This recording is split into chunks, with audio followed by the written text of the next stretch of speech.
Carolina Ramírez, ella es especialista en seguridad y es que quise hablar de ciberseguridad, redes sociales y todo lo que está pues cambiando al mundo, porque ya esto de lo análogo ya no va, ya todo es digitalización, el teletrabajo y pare usted de contar. Buenos días, Carolina, ¿cómo te encuentras? Buenos días, Luis. Gracias por invitarme a compartir con ustedes mi primer café de la mañana.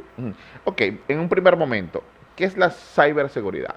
Bueno, la ciberseguridad tiene que ver con toda esta infraestructura para garantizar la seguridad de las personas y la seguridad de los intereses en el mundo virtual. Tú sabes que ahora, y a propósito del coronavirus, muchas actividades que nosotros realizábamos en la vida análoga, se podría decir, han pasado ahora al ciberespacio. Entonces, igual como pudiésemos estar expuestos al crimen y el delito en nuestra vida cotidiana, igual cuando estamos navegando en el internet, estamos en las redes sociales o tenemos cualquier interacción virtual, pudiésemos también ser víctimas del crimen y el delito. Y por eso hay que prevenir.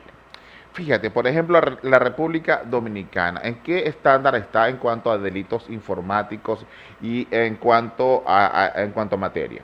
Qué bueno que me preguntas eso, Luis, porque resulta que acaba de salir el informe del Banco Interamericano de Desarrollo con relación a los niveles de ciberseguridad en todos los países de la región. Y República Dominicana, desde el último informe, que fue en el año 2017, ha subido bastante varios niveles, especialmente en la parte de infraestructura tecnológica y en todo lo que tiene que ver con normativa. Gracias a Dios ya esta situación encontró a República Dominicana con un Centro Nacional de Ciberseguridad.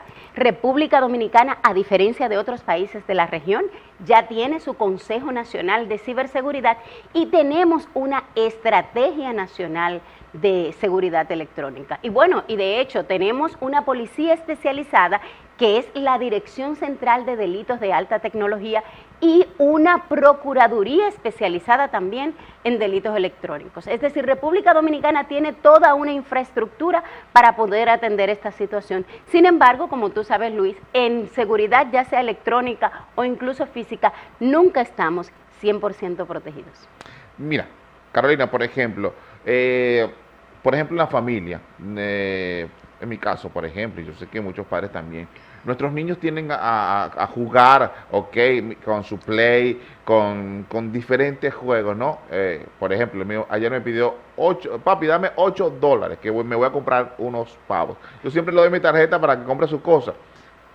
¿Puede haber algún tipo de delito o me pueden estafar? ¿Qué tipo de riesgo hay cuando hacemos este tipo de transferencia o este tipo de compras? Claro que sí, las transacciones electrónicas podrían ser sujeto de cibercrimen o ciberdelito. La recomendación que te doy es que utilices siempre servidores confiables, por ejemplo, páginas como Amazon o los Play Store, ya sea de los iOS o incluso el de Google, que ya tienen algunos protocolos de seguridad.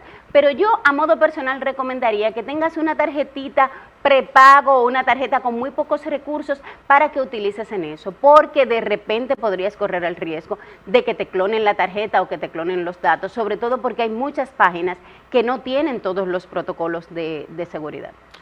Sabes que yo comentaba semanas atrás sobre la poca información que tienen, por ejemplo, muchas empresas, muchos empresarios sobre este tema, y este tema es muy importante.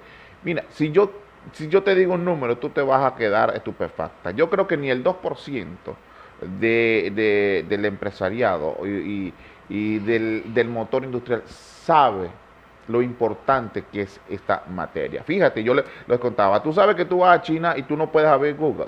Tú sabes que tú vas a China y tú no puedes abrir Facebook. Ellos tienen su propia plataforma, ni WhatsApp tampoco. Claro, ellos tienen WeChat. Entonces yo creo que tú le expliques a la audiencia cómo es del otro lado del mundo, cómo funciona eso. Lo que sucede es que los latinos de por sí somos un poco relajados, y más el dominicano, que tradicionalmente pone candado después que le roban. Nosotros no somos tan estrictos con la protección y las medidas preventivas que tenemos que hacer para evitar ser víctima de, como decía, del crimen y el delito. Como bien tú decías, Luis, en los países asiáticos y los países incluso más organizados o más formales que nosotros, tienen algunos protocolos y restricciones que nosotros podríamos entender que tal vez son excesivas. Sin embargo, lo que están haciendo es prevenir. ¿Por qué? Porque es que en materia de protección, en tema de seguridad, tanto a nivel físico, a nivel personal, a nivel político, industrial, todo lo que usted puede hacer para garantizar su protección, el 90% es prevención. El 5% es, bueno, de la suerte que tocó, fue esa situación, y el otro 5% incluso son las medidas de contingencia que usted puede hacer para restablecer en la medida de lo posible lo que se ha perdido. Entonces, ese 90% que nosotros invertimos en medidas de prevención nos cuesta un 20% de este otro 80% que nos costaría reparar. Entonces hay que estar muy pendiente de los protocolos de seguridad y, como bien decías, en el caso de las empresas tienen que preocuparse no solo por tener un departamento de tecnología, no, por tener una infraestructura tecnológica que les garantice protección, y naturalmente va a ser dependiendo sus necesidades, porque no es lo mismo, por ejemplo, una compañía de catering o de servicios de restaurantes a un banco, por ejemplo. Entonces, las necesidades de seguridad van a depender de las actividades a las que se dedique su empresa. Excelente. Fíjate, hay un escándalo ahorita con el hijo de Biden, Hunter Biden. Resulta que el tipo manda a reparar su ordenador y se sustrajo una información de negocios que se estaban haciendo en Ucrania con unas empresas gasíferas. Resulta que involucran pues a este candidato y mira por dónde va la cosa. Pero ¿cómo que un individuo de esa categoría pasa por esa normativa y esa trampa Casabó? Explícame, ¿qué pasó ahí? Como bien planteabas tú, a veces no estamos debidamente sensibilizados sobre los riesgos a los que pudiésemos estar expuestos, y de ahí la importancia de quizás asesorarse. Ahora en internet hay mucha información, pero también hay muchas compañías consultoras y usted puede conversar con algún colega o alguien que sea especialista en el tema y que le pueda orientar de los riesgos a lo que usted podría estar expuesto con su información. La información es poder, eso lo decía Clausewitz, y ahora en el mundo digital es mucho más. Entonces, otra cosa importante, Luis, y es tratar de no tener en las redes o no tener también archivos, a menos que no sean encriptados y eso, con información que pudiese ser sensible o que pudiese afectarle ahora o en el futuro. Lo que usted sube al internet, aunque usted le dé delete, no se borra, eso no desaparece. Está en la nube y en algún momento alguien con determinado interés lo va a traer y podría causarle serios problemas.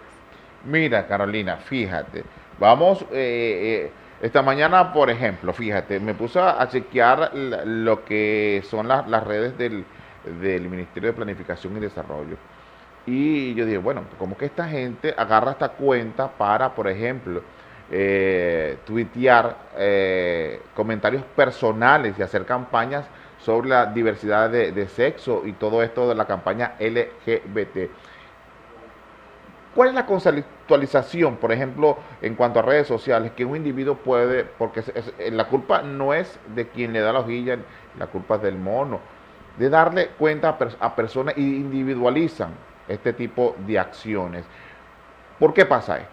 Mira, las instituciones deben tener una estrategia comunicacional y eso debe permear todo y debe estar muy vinculada para transferir los sentimientos, las filosofías vinculadas en su misión, su visión y sus valores. Usted tiene que asegurarse que lo que salga, así sea en las redes sociales, sea un post, incluso hasta un retweet que usted dé. Pero eso es un ministerio, él no puede estar tuiteando cosas personales. Precisamente, entonces las empresas tienen que establecer una estrategia comunicacional y contratar personal competente para eso. Hemos tenido muchísimo, no te imaginas, Luis, la cantidad de problemas que hemos tenido alrededor de los años en el que incluso una persona en el mismo dispositivo electrónico maneja su cuenta personal y la cuenta institucional, y han subido posts que debía ser para su cuenta personal en la cuenta institucional. No te imaginas los escándalos que han pasado. Entonces, en ese sentido, las personas que están en el liderazgo de las instituciones no deben menospreciar lo que se publica en las redes sociales que vincule su institución. Hay que ser muy celoso y muy cuidadoso con eso, porque como bien tú decías, cualquier cosita podría distraer la atención sobre cosas realmente importantes y ponerle luego en una situación en la que tenga que hacer gestión de crisis comunicacional. Fíjate, Carolina, ya esto es una ciencia. Mira, una cosa hay que estudiar. Mira, una cosa es community manager y otra cosa es content manager. Por supuesto. Entonces parece que este tipo de normativas, de aclaratorias no las saben. Y esos roles deben estar muy definidos. Hay que saber quién establece el contenido y quién lo coloca o quién lo postea, pero todo eso debe estar vinculado a la visión institucional y a lo que la institución quiere proyectar en la sociedad. 2 de noviembre se inician las clases en este país, son virtuales. ¿Qué retos se enfrenta el Ministerio de Educación? ¿Qué retos se enfrentan los padres de familia?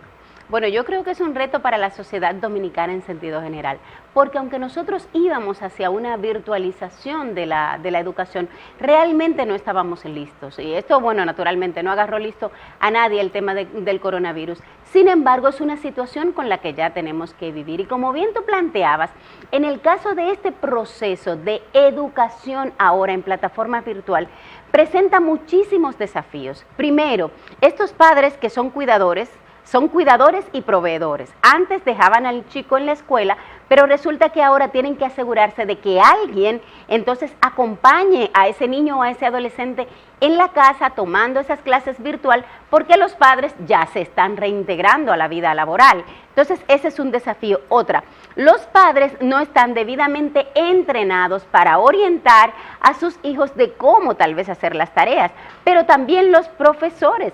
Hay profesores que todavía están a nivel análogo y les resulta bastante difícil pasar ahora a transferir los conocimientos con otras herramientas. Pero hay muchísimos desafíos que se presentan. Está también el tema del abastecimiento para esta cantidad de dispositivos electrónicos que vamos a suplir. Y otro punto que yo no he visto ni a las autoridades ni a la sociedad comentando es el tema de la garantía del suministro energético, porque tenemos la mayoría de las sesiones, en el caso básico y en el caso medio de bachillerato, serán sesiones sincrónicas, es decir, para decírselo claro, usted va a tener un profesor que está desde su casa o desde algún otro lugar impartiendo docencia para 10, 20, 15 niños, hasta 40 en algunos casos, tendrá que capturar la atención, pero ahora mismo no tenemos garantía de que un porcentaje importante de esos niños vaya a tener el suministro energético que se necesita para estar conectado. Y está también un tema de conectividad, internet, el ancho de la banda, más que tampoco tenemos la cultura de tener este tipo de relacionamiento virtual. Y bueno, ya hemos visto incluso en las redes sociales los errores que se cometen, porque también te dejan el micrófono abierto o se están mostrando cosas de la casa que no se deberían mostrar. Realmente el desafío será grande, pero de todos modos, pues tenemos que intentarlo y poco a poco yo creo que iremos aprovechando estos nuevos recursos tecnológicos, pero de que el desafío es serio, realmente lo es. Y en materia de lo que acabas de nombrar, de conectividad, no es muy buena la conectividad que estamos manejando acá en el país. Bueno, la conectividad de República Dominicana con relación a los demás países de la región realmente era buena, era muy buena para la demanda que teníamos. Sin embargo, según un informe del Indotel, la conectividad a Internet se ha multiplicado por un 150% después que empezó el tema del coronavirus. Entonces, naturalmente, toda la infraestructura que se necesita para dar soporte es, por ejemplo, como que tuvieses una llave e ibas a llenar un galoncito y no había problema, pero de repente ahora tienes que llenar un tanque y tienes el mismo conducto. Hay que ampliar el ancho de banda para poder entonces facilitar el tráfico de información. Así que representa un desafío incluso para las telefónicas, no solo para el gobierno dominicano. Te voy a pasar un dato. Hay empresas de entretenimiento que todavía no han colocado su producto acá, porque para bajar esa información o para ver ese entretenimiento que va a ser la competencia de Netflix y de Amazon Prime, necesitan de 5 y 10 gigas y no se han podido instalar por eso. Asimismo, por las dificultades que hay, porque no teníamos la expectativa que tendríamos una demanda tan amplia en tan poco tiempo. Y para lograr que usted tenga el Wi-Fi en su casa, usted no se imagina toda la infraestructura, todos los protocolos incluso y la normativa que hay que preparar para que eso pueda estar disponible. Imagina, ni siquiera para los juegos, pero aquí como obtenemos cero de ping y todo es algo engorroso. Carolina, el COVID-19 ha cambiado todo. Inclusive yo estaba leyendo que en Europa hay una empresa que se llama Telematic, que los tipos tienen 100.000 empleados desde su casa, desde el teletrabajo.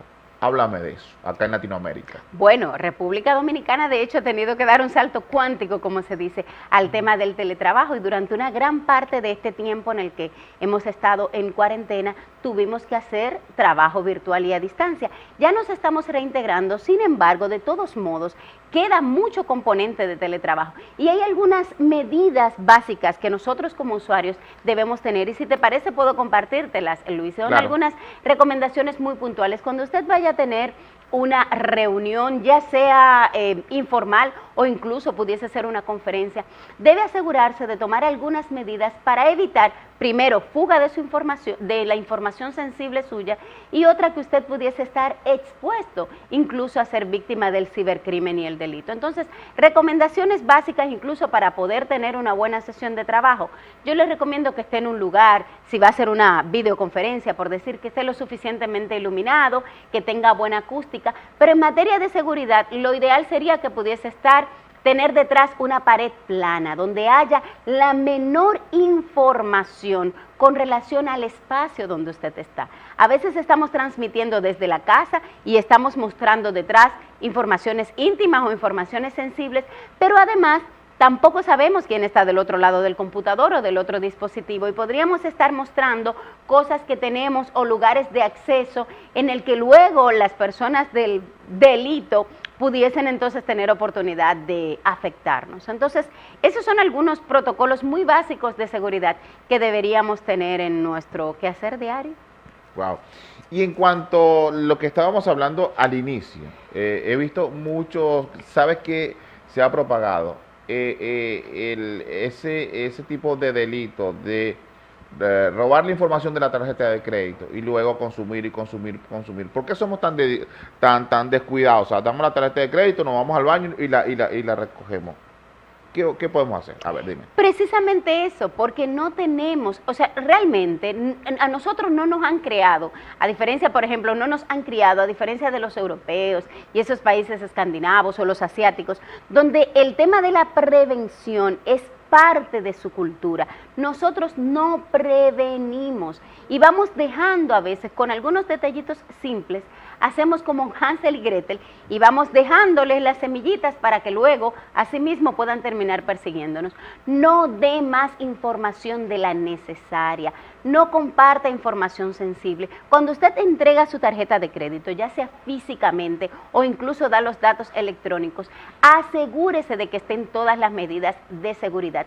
Y si usted tiene alguna situación, lo ideal es que se lo reporte de inmediato a las autoridades. Nosotros tenemos la Dirección Central de Delitos de Alta Tecnología en la Policía Nacional y también está pues la Procuraduría Especializada.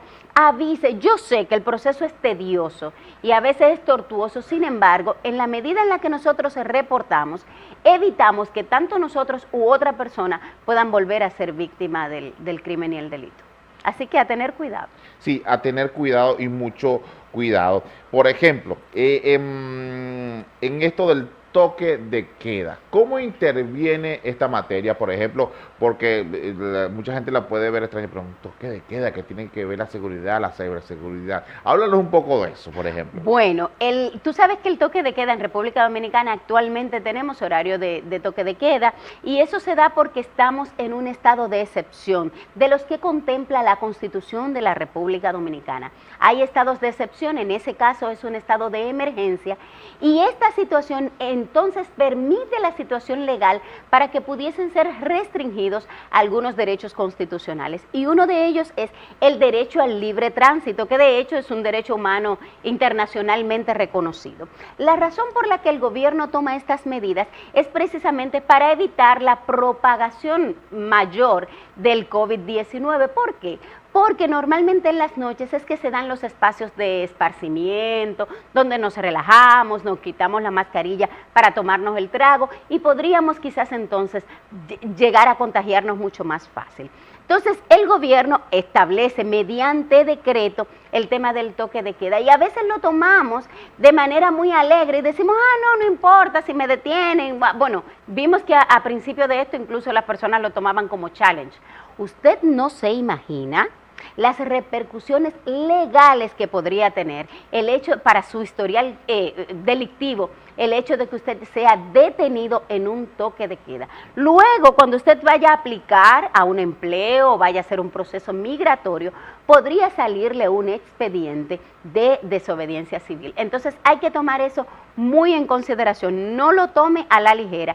Y si le detienen en un toque de queda, le van a retener su vehículo, y va a tener que pagar una multa y cumplir un proceso burocrático bastante serio. Y como aquí hay muchísimas motocicletas y algunos vehículos incluso que no tienen sus documentos debidamente regularizados, es muy posible que no vuelva a recuperarlo. Gracias, Carolina, por haber asistido al primer café. Vamos a volver a invitarte porque el tema es muy extenso y vamos a focalizar luego este interesante nicho, porque esto pique y se extiende, Claro. esto es infinito Así y ya estamos pasando totalmente a la digitalización. Usted, como siempre, que está en casita, feliz fin de semana, cuídese, recuerde, distanciamiento, mascarilla, se le quiere. Chao, chao.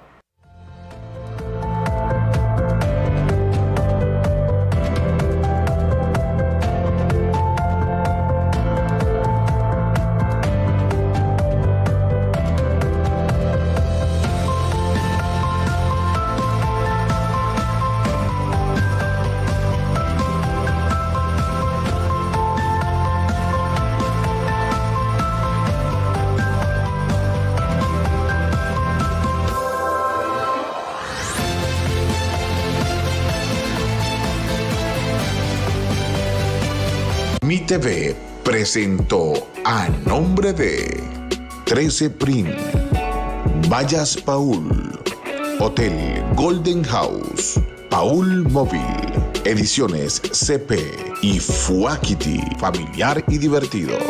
Primer café.